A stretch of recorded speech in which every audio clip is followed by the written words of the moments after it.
Nibyo koko twese dufungura YouTube channel ziduhemba amadolari hano mu Rwanda dukoresheje application ya YouTube iri muri telefone zanyu. Nawe rero ushobora kuyikoresha ukabyaza umusaruro YouTube nawe ugafungura YouTube channel ikakwinjiriza akayabo hano mu Rwanda. Yego dufungura YouTube dukoresheje application ya YouTube hano mu Rwanda niho duhera dufungura YouTube channel, ariko kwifungura no kuri application nago bihagije. Hari ahandi rero ushobora gufungura YouTube byatuma nawe ugira abasubscribers mu gihe gitoya, ndetse ibi ndabikubwira kubera yuko abo tubana kuri ya channel yitwa Ikizamini TV murabizi cyane yuko twabaye monetize mu kwezi kumwe twujuje abasubscribers 12,000, ariko ubu ngubu nyine bararenze. Abo tubana murabizi, nawe ngiye ni Kariste Mutabazi mubana nk'ibisanzwe. Rero hari abambazambwa atese kuje kuri iyi channel, ubwo channel yitwa Ikizamini TV urayisize. Nagira ngo mbabwize kuri yuko nago nyisiza, ahubwo nje gufasha aba content creator bashaka kuzamura impano zabo binyuze mu gufungura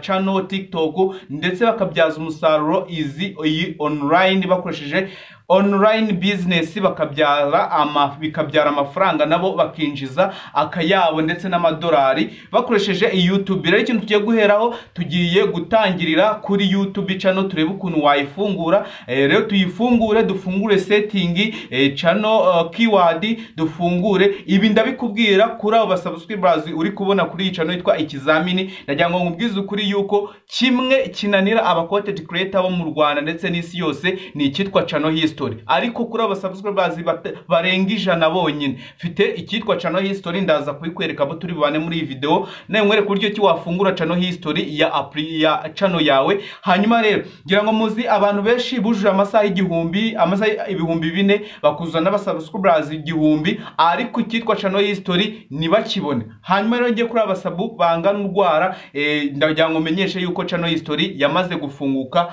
mu minsi 3 yonyine. Channel history yamaze gufunguka. Nawe rero ushobora kuba uri mu mbaza tese nanjye nafungura channel history gute, nafungura YouTube channel gute, nabona monetize gute, nahembwa gute, byagenda gute, channel iri monetize nayigura gute? Ibyo byose biroro cyane kuri iyi channel kuko nje kubikwereka. Nubwo dukora kuri channel Ikizamini tuzatunyuzaho ibiganiro hano kugira ngo dufashe buri muntu wese ushaka gukabya inzozi, ufite impano akaba afite content yamurikira abanyarwanda ndetse n'isi yose, hanyuma akabyaza umusaruro impano yiwe. Hanyuma rero nje kukwigisha, niba ufite impano ukaba ushaka ko tubana mu tuntu tw'ubwenge mu gufungura channel TikTok international, ibintu byose bya online business, gukora ama website, gukora ama application tukayakereya hano online ukavu bimenye nabyo gutanga amafaranga, nukubikwereka ku buntu nawe ukabyaza impano yawe umusaruro. Ngiye ni Kariste Mutabazi. Rero nawe ubwa mugeze kuri iyi channel ndagira ngo nkubwize ukuri yuko niba ufunguye subscribe, kanda kuri subscribe ufungura inzogera kugira ngo nkwereke ibintu by'ubwenge byatuma ukabya inzozi zawe nawe ugatangira ugafata ku madolari nk'abandi. Yes, ibi nje kubikwereka cyane. Hanyuma rero kanda subscribe niba koko uri interested kuri iyi content tugiye gukora kuri iyi channel ije gufasha abanyarwanda ndetse n'isi yose n'abadukurikira hose, n'abadukurikira ku Kizamini. Namwe mukaba ufite impano muze tubane hano. Niba uri mushya kanda subscribe ufungura inzogera kugira ngo nituzadushyiraho video yatuma ukabya inzozi zawe nawe ujye uyibona. Hanyuma rero kadutangire turebe ukuntu wafungura YouTube channel. Hanyuma dufungure settings zose, dufungure channel history, dufungure customization, dufungure buri kantu kose ka channel. Muri iyi video umuntu tugiye kubana araba asobanukiwe. Ushobora kuba na channel ufite tugiye guyikereya nawe ugendere ku byacu. Nawe rero ushaka kuba uyifite ariko hari utuntu na twinshi uburamo kuri iyo channel yawe, ni nayo mpamvu utagira views, niyo mpamvu utabona abasubscribers, niyo mpamvu ubona channel yawe nyine yagwingiye. Kurikira rero tubane umunsi ku munsi kugira ngo tujye tubana muri izi video, nawe usobanukirwa uburyo ki wafungura channel kandi iyo channel ikaba yakwinjiriza akayabo k'amadolari. Yes, mu Rwanda abantu benshi bakijwe ni YouTube channel nje kubabwira uyu munsi. Hanyuma rero reka twihute cyane tureke gutinda kugira ngo iyi video itaza kurambirana. Dufungure channel kurahera kuri step ya mbere tugeze kuri step ya nyuma. Hanyuma rero ngewe ngiye gusa nk'ugiye ku ruhande, hanyuma mbere ko uburyo ki twafungura ikitwa YouTube. Hanyuma rero reka dutangire. Tugiye gutangira, reka mbanze fate telefone tugiye kubikorera kugira ngo tubane neza. Yes, tugiye kubana rero twagiye. Hanyuma niba uri interested twagiye rero turaza hano turaza hano kuri YouTube, kuri application ya YouTube nk'ibisanzwe. Ituza hano kuri application ya YouTube, fata telefone yawe kandi niba ufite agakaramu ugafate kugira ngo utaza gucikanwa n'akantu na gatoya kuri iyi video. Hanyuma rero turaza hano kuri application ya YouTube nk'ibisanzwe muri telefone yawe, urayikandaho, nurangiza urahita ubona akantu kari hano munsi, muri kukabona akangaka kanditseho you. Kano kanditseho you, ngiye kuko nyine mfitiye iyi channel y'ikizamini nayo nari sanzwe nkoreraho, ubwo ndahita nza ndebe yitwa Channel of Rwanda TV. Hanyuma ni mite nkanda kuri aka kantu kitwa you, gakandeho, ninkanda kuri akantu kitwa you, ndahita nza hano handitse switch account, ngira ngo uri kuhabona neza cyane. Ndagira ngo tujyanirane step by step kugira ngo nawe ufungure channel yawe, ngira ngo urimo urabibona neza. Okay, yes, dukurikire turebe bya byo twita tuza dukande hano kuri switch account, ngira ngo uri kuhabona neza cyane. Dore ngaha switch account, ubwo ngiye kuva kuri iyi channel yitwa ikizamini, hanyuma tujye kuri iyi channel tugiye kubanaho kuba content creator bose bashaka kubyaza impano zabo umusaruro. Nindangiza mite nkandaho turebe channel yitwa ikizamini. Yego, murabona yuko munsi y'ikizamini TV tutatuza hano kuri channel ifite abasubscribers habangana ni 174. Yes, abangabo. Hanyuma iyi house news nayo niyo dukorera, ariko reka turebe kuri iyi channel tugiye kubana kuya tubigishirezo ibintu by'ubwenge. Nitumara kwigira rero sasa twahageze. Hanyuma niba utarafungura YouTube channel, urahita uza hano ukande kuri aka kantu kanditseho you nkuko twabibonye. Niturangiza tuza hano handitse handitse ngo view channel. Dore ngaha uri kuhabona hano handitse view channel. Nindangiza nkandeho hano handitse view channel, ndeta nungukira hano kuri channel, ubwo mpita nkanda kuri akantu kameze nk'agakaramu uri kukabona neza cyane. Kano mite ngakandaho kugira ngo tweditinge iyi channel. Hanyuma rero niba warafunguye channel ukaba warayifunguye ariko warayifunguye nabi utazi ukuntu bikorwa nyine nko kwifungura nyine nko kwinezeza, ngwino nkwereke. Urabona iyi channel yanjye hejuru, murabona yuko hejuru hari ikitwa Channel of Rwanda TV arigo zina rya channel. Hanyuma hando nayo uri kuyibona munsi yuko yitwa Channel of Rwanda TV.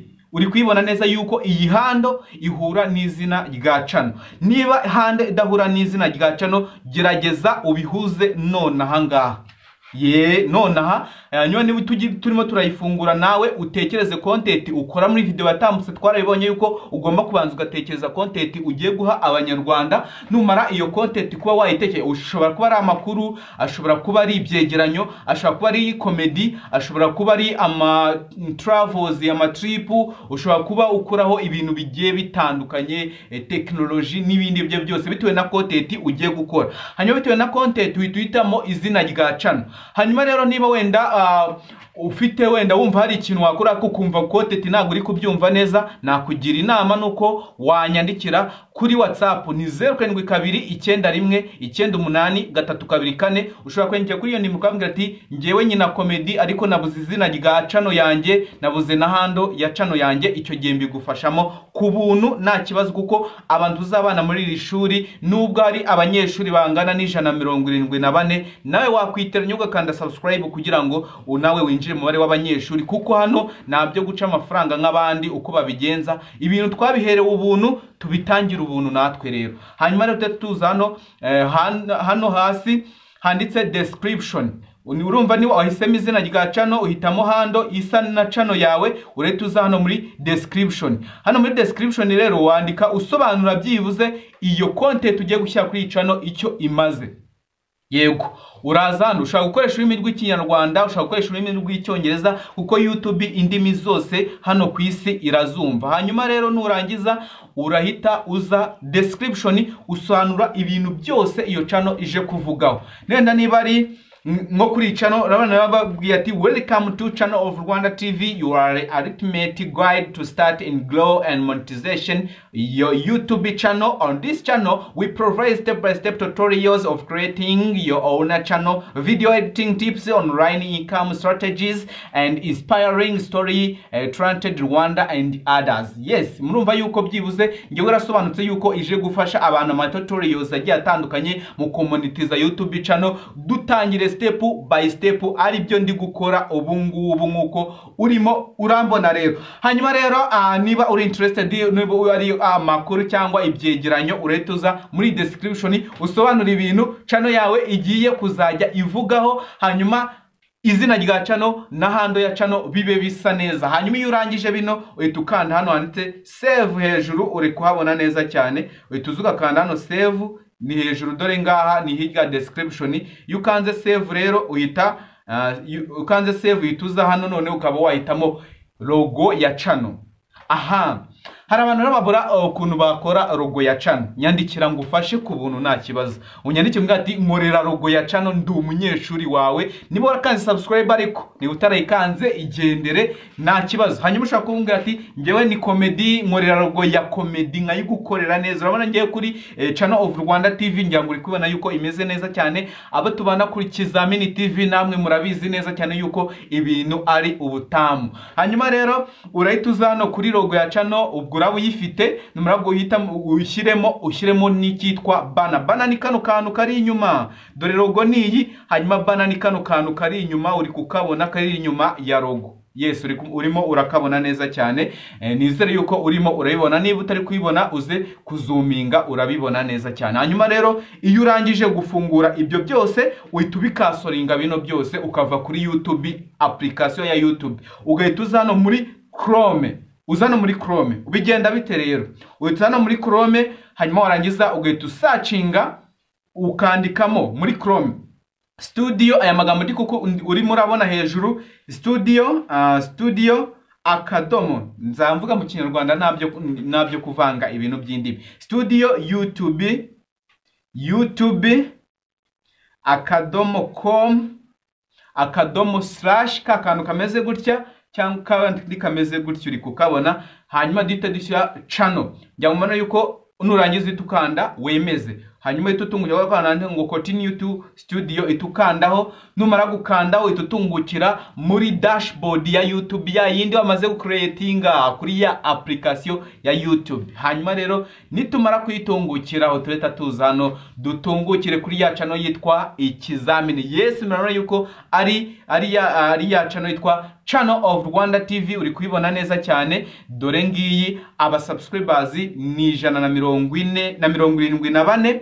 Hanyuma rero ubwo turimo turafungura channel, nago nje kubereka ibintu byinshi hano. Tugiye gufungura channel step by step kugeza birangiye. Hanyuma ndetanza hano ndabona umuntu yitwa Elise yaranyandikiye ashaka kumvugisha, wamamagara k'iyo nimero ya 0729919324 nkagufasha Elise, kuko Elise turabana ku Kizamini, ni umuntu winiga cyane. Abo tubana murabizi yuko comment nago tujya tuzirengagiza twebwe nk'abandi. Hanyuma twita tuza hano, twita tumanuka hano hasi reka makwereke neza. Dore ngaha ahangaha hano hameze akantu kameze nka setting, nimara kugakanda ndeta ngakandaho, nimara kugakandaho kugira ngo dufungure setting za channel. Murabona yuko twahageze neza cyane. Urabona turi ku cyo bitwa general. Murabona yuko currency ari USDT, ubwo na amadolari yo muri Amerika, niyo nyine duhemberwamo tukayavunja mu manyarwanda. Hanyuma kuri channel tutadukanda kwa kantu ka kabiri kari munsi ya general, tugacakanda kuri channel. Hanyuma tudukwitamo cyitwa country residence. Dore ngaha uri kuhabona ngewe ni United States. Nawe reka mugira inama rero, niba uri content creator wanye ushaka kuzamuka vuba ukabona monetize mu gihe gito, nawe hano handitse United States bariho uhitamo. Kora kana hano kuri aka kantu kano ko hasi kareba hasi gutya, uri kukabona. Nurangiza uhita ugakanda uhitemo igihugu cya United States kugira ngo ukure international audience, kugira ngo ujye ubona uburyo ki uhembwa kuri views 1000. Hanyuma ni ufite ikibazo kuri channel uzajya umbaza nta kibazo. Hanyuma ubwo umaze gufungura country of residence, hanyuma nurangiza uhisemo United States, uhitamo nk'ibi byanjye, uhitemo United States. Nurangiza hasi ari kitwa channel keyword. Dore ngibi uri kwibona neza cyane iyi channel keyword rero bigenda bite? Channel keyword bitewe n'ibintu ukora kuri ugiye gukora kuri iyo YouTube channel yawe. Channel keyword ni ya magambo umuntu asacinga muri YouTube app, hanyuma YouTube igahita imuha channel yawe iri mu commandinga, igahita itanga channel yawe bitewe n'iyi channel keyword washyizemo. Uri kubibona neza cyane. Hanyuma iyi channel keyword rero ukuntu bigenda, iyi channel keyword niba ari amakuru urandikamo amakuru agezweho, amakuru y'uyu munsi, trending news, breaking news, news update, ibishya, amakuru ya Kongo, wenda amakuru ya hehe, ukabivuga kugira ngo ijambo nawe ubwawe riba riri mu bitekerezo byawe ujya gusacinga kuri YouTube bitewe niyo channel yawe ibintu ivugaho, we tuzubyandika no muri channel keyword. Hano muri channel keyword bari byo wandikamo. Ubwo ngiye kubera yuko wenda ari nje kubigisha ibintu bijyanye na YouTube kugira ngo tubyaze umusaruro YouTube channel zacu, ure tuzano ngiye nabona ko nanditsemo ngo YouTube Rwanda, YouTube tutorials Rwanda, gukora YouTube channel, video editing tutorials, how monetize YouTube, online income Rwanda, make money online Rwanda, grow channel growth tips Rwanda, creators learn YouTube Rwanda. Urumva yuko ngewe nagerageje byibuze gukurura audience y'abanyarwanda, hanyuma kugira ngo urumva yuko ngewe n'ibintu bijyanye no kwigisha abanyarwanda. Hanyuma nawe rero bitewe n'ikintu uje kumurikira abanyarwanda, urahita uzano uvuga ati niba ari amakuru, niba ari comedy, ibintu sacinga kugira ngo baguhe comedy muri application, nibyo uzukandika hano muri channel keyword nibirenze character 500.